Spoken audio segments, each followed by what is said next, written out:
माणूस प्राणी असेपर्यंत सगळं ठीक चाललं होतं. माणसाचं शरीर हे माणसाचं आहे, माणसाचं मन मात्र प्राणीच राहिलेलं आहे. माणूस दुर्दैवाने मनाने नुसताच प्राणी नाही तर हिंस्त्र प्राणी झालेला आहे. शरीराने तो माणूस झाला म्हणजे काय झालं? माझा एक सिद्धांत आहे, तो माझ्या चिंतनातून आलेला आहे की सगळ्या विकृतीची सुरुवात ही संस्कृतीने सुरू झाली. मुलमुले सरांना माझा प्रश्न असा आहे, ह्या जाडेपणासाठी ताणतणाव आणि आहार याचा संबंध आहे का, ज्याच्यामुळे जाडेपणा येऊ शकतो? मूलतः कसं आहे की माणूस जगण्यासाठी खातो की खाण्यासाठी जगतो, इथूनच मूलभूत गडबड सुरू होते. मनोजने जसं सांगितलं की माणूस प्राणी असेपर्यंत सगळं ठीक चाललं होतं. माणसाचं शरीर हे माणसाचं आहे, माणसाचं मन मात्र प्राणीच राहिलेलं आहे. माणूस दुर्दैवाने मनाने नुसताच प्राणी नाही तर हिंस्त्र प्राणी झालेला आहे. शरीराने तो माणूस झाला म्हणजे काय झालं? माझा एक सिद्धांत आहे, तो माझ्या चिंतनातून आलेला आहे की सगळ्या विकृतीची सुरुवात ही संस्कृतीने सुरू झालेली आहे. संस्कृती आली तर विकृती आली. याचं कारण संस्कृती म्हणजे कल्चर आणि सोशलायझेशन. उत्क्रांतीच्या या सगळ्या वाटचालीमध्ये ज्या क्षणी माणूस निसर्गापासून दूर झाला, समूह करून राहू लागला, समाज निर्माण झाला आणि सगळ्यात महत्त्वाचं म्हणजे आउटसोर्सिंग सुरू झालं. चाकाचा शोध लागला, आउटसोर्सिंगची सुरुवात झाली. माणसाने आपल्या पायाने चालण्याचं काम चाकावर देऊन टाकलं. मग एकेका गोष्टीची, ज्याला आपण चंगळवाद म्हणतो, आता चंगळवाद जर नसेल तर मार्केट चालेल कसं, हाही प्रश्नच आहे एक. लोकांनी काही विकत घेतलंच नाही तर मॉल चालतील कसे? मग आपली आर्थिक सुबत्ता म्हणजे काय? तर आपण अधिक खर्च करतो. कशावर करतो? चंगळवादावर करतो, ज्यांनी आपल्या शरीराची हानी होते. आता मला एक सांगा, फास्ट फूड नावाचा शब्द आला.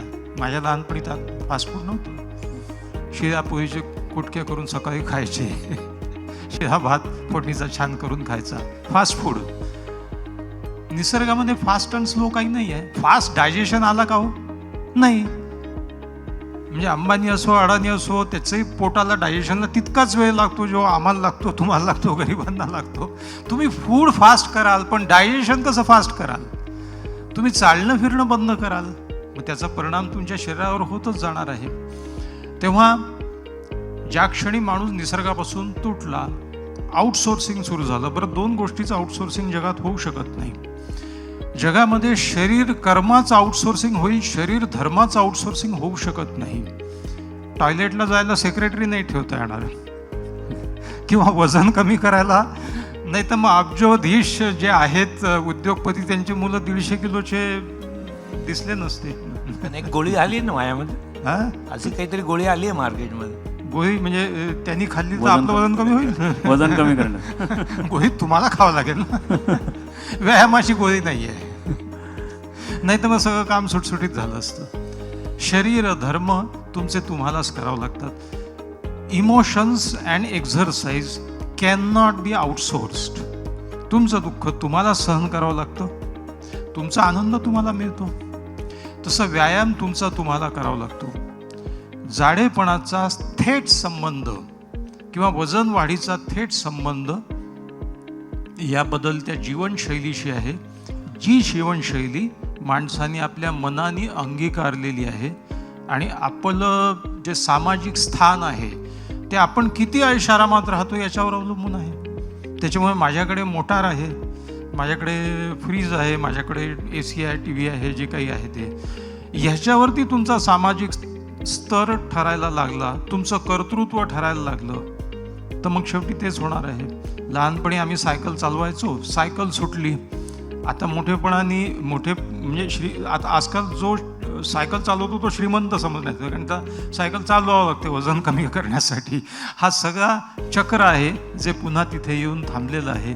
त्याच्यामुळे जाडेपणा आपण सवयीन त्याच्यावर नंतर बोलूच या, पण इथे हे समजून घेणं जरुरी आहे की हा सगळा जाडेपणा आलेला आहे तो स्थितीस्थापकत्व, प्रोक्रॅस्टिनेशन, कारण ऐषारामी जीवन पद्धती, बदलती जीवनशैली. जसं जगजीत सिंगने एक गझल गायली, ती कोणी लिहिली हे मला आठवत नाही, निदा फाजलीची असावी, की मैं अब राशन की कतारों में नजर आता हूँ, मैं अपने खेतों से बिछड़ने की सजा पाता हूँ. निसर्गापासून तुटला आणि गेला. मला एक सुचवलं होतं, मी एक निसर्गप्रेमी आहे, मला खूप आवडतं जंगलात जायला, प्राणी बघायला. कुठलाही प्राणी जरुरीपेक्षा जास्त खात नाही जो माणसाच्या सानिध्यात आलेला नाही तो. अगदी बरोबर.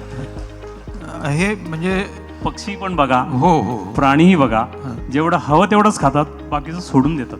भूक नसताना खाणारा एकमेव प्राणी म्हणजे माणूस. मस्त समोसे दिसतात आहेत, मस्त गुलाबजाम दिसतात आहेत, मटका होतो. दुसरं असं की सोडलेलं अन्न खाणारे प्राणी कमी आहेत. प्रत्येक वेळा नवीन कष्ट करून मिळवायचं आणि खायचं. अगदी बरोबर. आणि दुसरी एक प्राण्यांच्याकडून आणि पक्ष्यांकडून एक शिकण्यासारखी गोष्ट म्हणजे सूर्य उगवायच्या आत उठतात, सूर्य उगवायच्या आत उठतात आणि सूर्य मावळायच्या आत झोपतात. आणि जो सूर्य मावळाच्या नंतर बाहेर पडतो तो माणूस, कारण तेव्हा खरी त्याचा दिवस सुरू होतो. मी प्रयत्न करतो की हा दैनंदिन क्रम मी पाळतो. सूर्य उगवायच्या आत उठायचं, सूर्य मावळताना झोपायचं. जेवण पण सूर्य मावळायच्या आत करायचं, जेवढं जरूर आहे तेवढंच खायचं. विचारून घ्यायचं. पोट भरलं की खाणं बंद. मग डेझर्ट, आईस्क्रीम, गुलाबजाम हे सगळं वर्ज्य. तुम्ही बघा, याचा खूप फायदा होईल.